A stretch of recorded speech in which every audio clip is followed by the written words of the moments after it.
Welcome back to the deep dive. I want you to do something for me right now. Unless you're, currently driving a car or operating heavy machinery. If you're doing that, keep your eyes open. Yeah, please stay safe. But if you're somewhere safe, I want you to close your eyes for a second. Picture the absolute dead of winter. It is dark.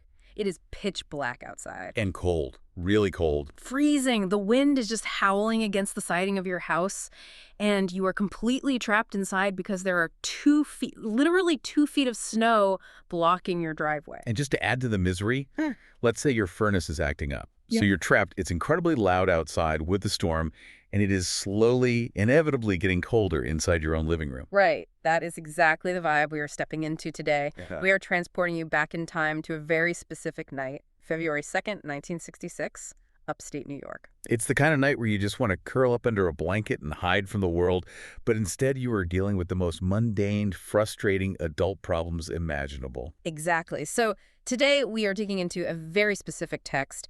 This is session 229 of the early sessions, book 5 of the Seth material, and the date of record is February 2, 1966. Now, usually when people hear about the Seth material, they think of, well, high metaphysics. Oh, for sure. The nature of the soul. Right. The structure of the universe, the concept that you create your own reality, all that massive, big picture philosophical stuff. But this deep dive, this one is different. This is effectively a true crime discussion. It plays out like this tense domestic sitcom that suddenly takes a sharp left turn into a forensic psychological autopsy. It really does. It's one of the most grounded, gritty sessions I've ever read in these books. We are going to watch Seth, who is this disembodied consciousness speaking through a medium, take a completely mundane, everyday dispute about snow shoveling and use it to dismantle the entire psyche of a local landlord. It uncovers tax fraud, deep-seated childhood trauma, and the secret mechanics of how our emotions actually shape our physical health and our reality.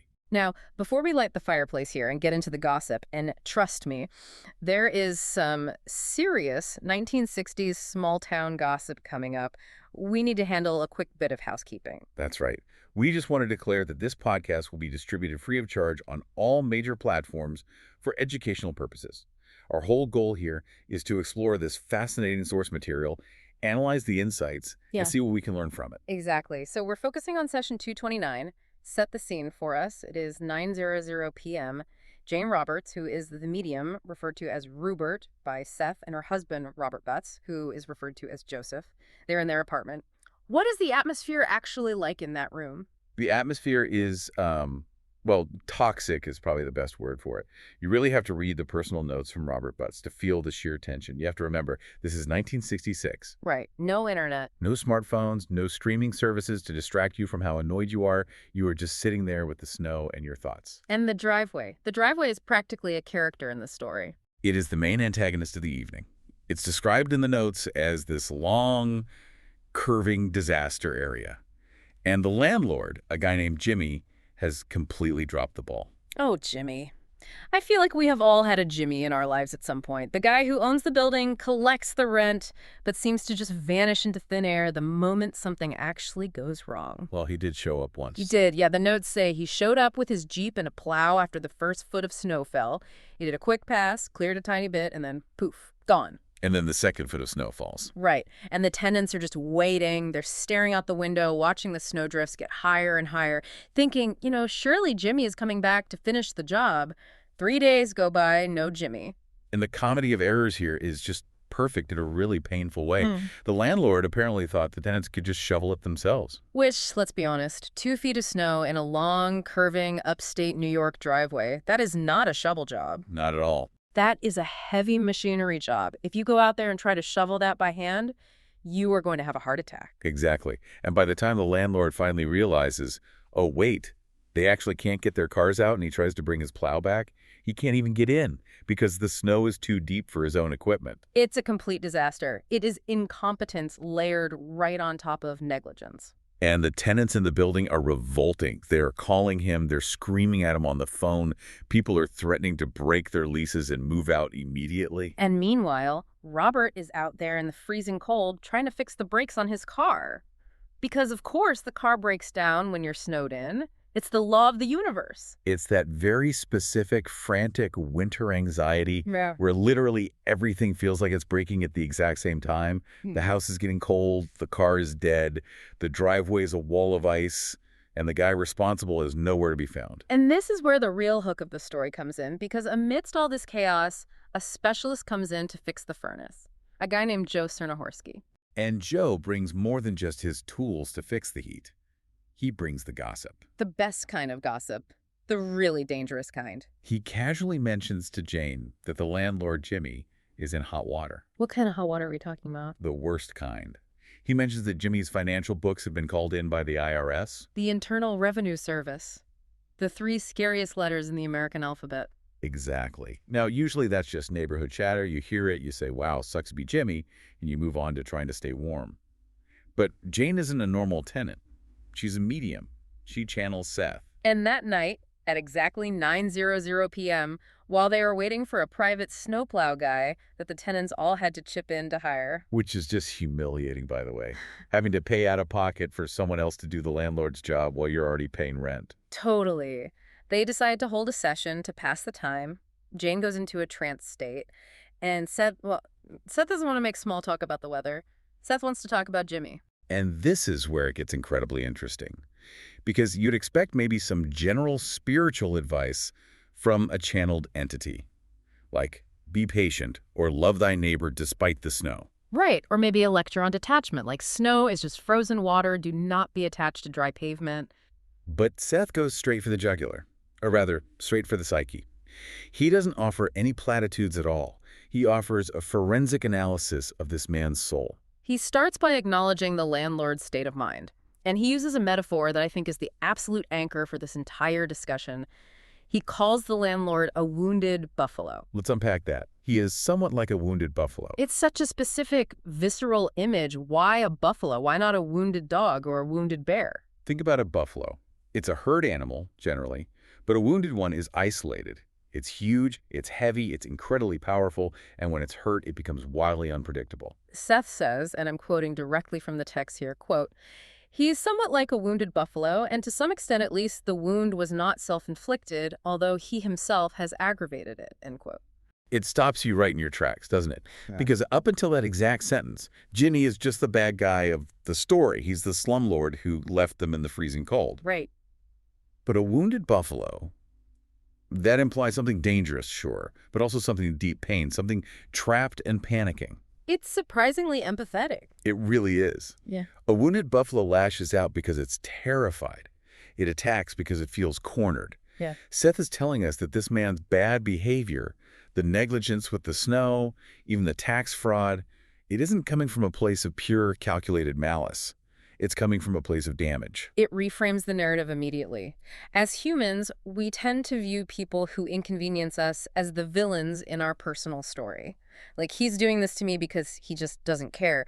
But Seth is saying, no, he's doing this because his brain is in a primitive survival state. He feels the entire world is against him, which is deeply ironic because he's the one who didn't plow the driveway. But in his own head, he is the victim because the tenants are yelling at him. It's a classic persecution complex. But Seth doesn't let him off the hook, does he? He goes right into the true crime details. Oh, absolutely not. This is where the transcript starts reading like an episode of Dateline. Seth confirms the gossip from the furnace guy. He outright says the landlord is in trouble for tax falsifications and, quote, borderline procedures regarding the house. Seth is basically reading the guy's rap sheet from the spirit realm. He is, but he digs much deeper into the why. And this is the real aha moment of the session for me. We tend to look at cheap people, people who pinch pennies, who cut corners, who defraud the system, and we just assume it's standard greed. We think they just love money. Right. They're Ebenezer Scrooge. They just want to dive into a giant vault of gold coins like Scrooge McDuck. Exactly. But Seth says no, that is not it at all. He says the landlord's stinginess is an, and I'm quoting here, emotional attempt to maintain the psychic warmth of childhood, a childhood which was marked by poverty. Psychic warmth. That is such a beautiful and tragic phrase. It completely reframes the behavior. Seth mentions a very specific detail here. He says that as a child, this landlord had to pick coal along the railroad tracks in the winter just to keep his family warm. Wow. I mean, picture that. A little boy It's the 1920s or 30s. He's freezing cold. He's walking along these dangerous train tracks, scavenging for little lumps of coal that fell off a passing train just so his family can survive the night.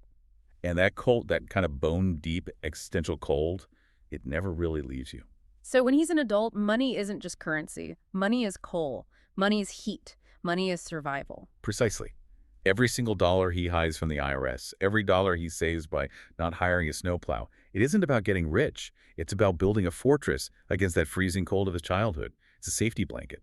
It humanizes the villain so effectively. It doesn't excuse the tax fraud. I mean, Seth is very clear that he is in the wrong, but it explains the profound compulsion behind it. He's trying to buy safety. He's trying to buy warmth. And the terrible irony, of course, is that by trying so desperately to hold on to that warmth through illegal means, he's creating a situation, the audit, the legal trouble that is going to strip his security entirely away. He is bringing the cold right back into his life. It's a self-fulfilling prophecy. He is literally creating the exact thing he fears most. And we really should talk about the specifics of the fraud because Seth gets incredibly detailed here. He doesn't just vaguely say, oh, he hid some papers. No, he gives a physical location. He says, quote, papers kept secretly in a place not often used, within or behind an old desk, perhaps in a basement, I think having a concrete or stone-like floor. I just love the mental image of IRS agents sitting around listening to this tape. It's like, okay, boys, grab your flashlights. We're checking behind the old desk in the basement with a concrete floor. It is funny to imagine. But then Seth drops a number, and this is one of those moments where the Seth material just dazzles you with its specificity. He gives an exact figure, $14,378. $14,378. Plus interest. Seth specifies that this is the initial amount due, not even the full total. That is not a round number. That is not a wild guess. That is a spreadsheet number. It's chilling. It really drives home the idea that absolutely nothing is hidden. You think you're being so secretive with your creative accounting, and meanwhile, a disembodied personality is casually reciting your ledger in your tenant's living room. It really does make you wonder about the concept of privacy in a universe where consciousness is connected, doesn't it? It definitely suggests that if you focus intensely on hiding something, you are actually broadcasting a massive signal. You are shouting, look at this secret, on a psychic level. Okay, so we have the tax fraud, we have the childhood trauma with the coal. But Seth isn't done. He goes into what I like to call the spooky future casting part of the session. He starts talking about the landlord's health. This part is fascinating because it connects the physical health directly to the mental state. Seth warns of an upcoming illness at a, quote, party-type gathering. Now, in the session notes, Robert mentions that the landlord actually runs a restaurant that has a catering service.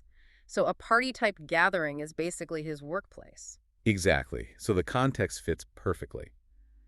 Seth describes circulation fluctuations and a specific difficulty in the right leg, something like a blood clot. But he notes the origin of the issue isn't the leg itself. It sounds like pure stress manifesting physically. It's the blockage of flow. And think about the metaphor here. He is hoarding money. He is hoarding secrets. He is terrified of losing anything. He is stopping the natural flow of energy in his life. So his body mirrors that exact state. The blood stops flowing. It clots. That is a very Sethian way to look at reality. The physical body manifests the state of the psyche. The flow of energy is blocked by his fear, so the literal flow of blood is blocked in his leg. And then it gets even more supernatural. Seth starts talking about the family dynamics inside the landlord's house. He says the wife doesn't know anything about the fraud. Which adds a whole other layer of tragedy to this. He's bearing this massive legal and financial burden completely alone. And the eldest son, who is a high school sophomore, is described as severe and suspicious. That is a really tough, heavy description for a teenager. It suggests the tension in that house is palpable. The kids feel it. They don't know the details of the IRS audit, but they absorb the anxiety. But then Seth mentions a visitation. This part gave me actual goosebumps. Seth says the landlord might receive a visitation from his own deceased father to warn him ahead of time about the impending trouble. And the notes clarify that the landlord's wife is apparently a bit of a relay station for these kinds of things. She had experiences when the father died previously. So the idea is that the spirit world is actually trying to intervene and help this guy. That's what's so wild about this. You have the IRS closing in on one side in the physical world, and you have the ghost of his father trying to warn him on the other side, and he's just stuck in the middle, this terrified, wounded buffalo, completely panicking. And Seth also predicts some upcoming deaths in the extended family. He says the wife's father will pass by next November, and also an uncle. It is a very heavy, somber forecast. It is. It's a stark reminder that while the tenants are absolutely losing their minds, worrying about snowplows and driveways, life and death are marching on in the background. And it serves to shrink the importance of the snowplow, doesn't it? Here you are, furious that the driveway isn't clear so you can go to the store, while this man's entire life is potentially collapsing: his health, his legal standing, family deaths. It violently puts the inconvenience into perspective. It really does. Now, speaking of perspective and how these psychic mechanics actually operate, the session wasn't exclusively about the landlord. Seth also ran some ESP experiments with Jane and Robert that night. And we should touch on those because they're a mixed bag, aren't they? They are, and I think the mixed bag nature of them is actually way more educational than if Gene had just gotten everything 100% perfect. I agree completely. So let's talk about the Dr. In-Stream object test. This is a recurring test where Robert picks an object and Jane tries to describe it while in a trance without ever seeing it. Right, so Jane gets an impression of a small framework. She says something made of matchsticks, miniature, twisted, and connected to water, or a chain. And what was the reality? What was the object? Robert and a friend had been looking at books of model ships earlier that very day. Okay, so framework, matchsticks for the masts, water, a chain for an anchor that's actually an incredibly strong hit. It was very strong visual imagery. The consciousness picked up on the residual visual data that Robert had been focused on earlier. But then we have the envelope test. This is the classic what's inside the sealed envelope trick. And this one was a flop. A total, complete flop. Jane guessed a filing cabinet, the number 12, and a cloth connection. And the actual target inside the envelope was just a piece of colored construction paper. But Seth's explanation for this failure is crucial for anyone listening who is interested in intuition or developing their own abilities. He says Jane was simply trying too hard. The ultimate enemy of intuition. Effort. Exactly. She had taken a vacation from doing these specific tests, and so upon resuming them, she felt this intense internal pressure to perform well and prove she still had it. Seth says, and I quote, "He loses the touch of it and falls back on other layers of the self which are not reliable." That is such a relatable concept for literally any skill. When you are relaxed, the answers just flow to you. But the second you get tense and start thinking, I have to get this right, I have to prove myself, you completely block the signal. It's the difference between effortlessly listening to a song and straining your ears to hear a whisper in a crowded room. Seth calls it shaky confidence. It really highlights that psychic ability isn't some magic trick that works like flipping a light switch. It is a subtle skill that requires a very specific state of mind, playful, relaxed, and totally unconcerned with the final outcome. Which brings us back to the biggest philosophical lesson of the night. Because while the tax fraud stuff is incredibly juicy and the ESP experiments are interesting, Seth ends the session with a lesson directed specifically at Robert. This is a philosophy of reaction. Yeah. Robert Joseph, in the sessions, had every right in the world to be angry about the snow. The landlord was totally negligent, the house was freezing cold, the car was broken. It was objectively a very bad, stressful situation. But Robert didn't get angry. He stayed remarkably calm. He went out, he adjusted his brakes in the snow, he remained objective about the whole ordeal. And Seth notices this. He points it out. He says, quote, "Your reaction has changed the situation for the better. In the past, you would have allowed it to disrupt your inner life." That specific phrase, disrupt your inner life, is the absolute key to this whole deep dive. Seth is teaching them that the external event, the 2 feet of snow, the lazy landlord, is entirely secondary. The primary event, the thing that actually matters, is your internal reaction to it. By not getting angry, Robert actually changed the literal energy of the house. Seth elaborates on this. He says, because your most sensible reaction, the whole situation is much less bothersome than it would be otherwise, not only for you, but for your neighbors. That is a staggering idea. The concept that your own internal calmness can actually diffuse the stress of the people around you, even if they have no idea why they suddenly feel better. You become a kind of energetic anchor for the building. And think about the alternative. What if Robert had raged? What if he had joined the chorus of angry tenants screaming on the telephone? He would have added his own aggressive energy to the wounded buffalo dynamic. He would have added to the immense psychic pressure that was literally making the landlord physically sick. So in a strange way, Robert's calmness was an act of profound mercy toward the landlord, even if the landlord didn't deserve it on a basic business level. Exactly. It broke the cycle of hostility. And that is the practical, everyday application of this material. You cannot control the weather. You cannot control the IRS. You cannot control whether your landlord is competent. But you have absolute control over whether you allow those external things to disrupt your inner life. And I really love the little humorous note at the very end of the session. Robert, after all this profound cosmic and psychological revelation, asks Seth if there's going to be more snow. And Seth, who has just finished diagnosing a complex federal tax fraud case and predicting family debts, basically rolls his eyes psychically and says, I am not a personal weather forecaster. But he does confirm Jane's radio report that they're clear for about 10 days. You just can't resist being a little bit helpful. It's a great reminder of the distinct personality behind the voice. He is infinitely wise, but he's also got a very dry sense of humor. And he respects the mundane reality they live in. He knows that for Jane and Robert stuck in that apartment, the snow matters just as much in that moment as the high metaphysics do. So what does this all mean for you, the listener? We have gone from a frozen, blocked driveway to a childhood spent picking coal on dangerous train tracks to a federal investigation to a profound lesson on inner peace. It is a masterclass in looking beneath the surface of everyday conflicts. When we encounter a villain in our daily lives, someone who inconveniences us, someone who cuts us off in traffic, someone who cheats us, it is so incredibly easy to just stop at judgment, to say, they are bad and I am good. They are the lazy, greedy landlord, and I am the innocent, victimized tenant. Right. But the true perspective here is to ask yourself, where is the wound? Is this person a wounded buffalo? Are they lashing out because they are desperately trying to maintain the psychic warmth of a trauma that I simply cannot see? Now, that doesn't mean you just let people walk all over you. No, not at all. Hmm. Seth is very clear that the landlord faces real severe legal consequences for his actions. Justice in the physical world happens, but your internal reaction to them can be one of understanding rather than toxic hatred. And that understanding protects your own inner life. It turns the heat up in your own mind, regardless of whether the actual furnace in the basement is working or not. Beautifully put. So here is my final provocative thought for you to chew on today. We all have a wounded buffalo in our lives. Maybe it's a difficult boss, a estranged family member, or, yes, a terrible landlord. Or maybe it's you. Ooh, that is a good twist. Think about it deeply.